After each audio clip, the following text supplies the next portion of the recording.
கஞ்சா சாக்லேட்டுகளை விற்பனை செய்து வந்த வடமாநிலத்தவரை ஈரோடு மதுவிலக்கு போலீசார் கைது செய்து சிறையில் அடைத்தனர். ஈரோடு இந்திரா நகர் பகுதியில் அரசால் தடை செய்யப்பட்ட கஞ்சா சாக்லேட் விற்பனை செய்வதாக போலீசாருக்கு தகவல் வந்தது. அதன் பேரில் ஈரோடு மதுவிலக்கு பிரிவு இன்ஸ்பெக்டர் சரஸ்வதி தலைமையிலான போலீசார் இந்திரா நகர் பகுதியில் ரோந்து சென்று தீவிரமாக கண்காணிப்பில் ஈடுபட்டனர்.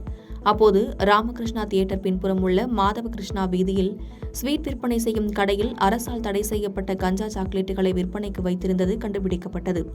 இதனையடுத்து கடையின் உரிமையாளரான உத்தரப்பிரதேச மாநிலத்தைச் சேர்ந்த பகதூர் என்பவரை போலீசார் கைது செய்து விற்பனைக்கு வைத்திருந்த 5 கிலோ கஞ்சா சாக்லேட்டுகளை பறிமுதல் செய்தனர். பாதகம் செய்பவரை கண்டால் நாம் பயங்கொள்ளலாகாது பாப்பா.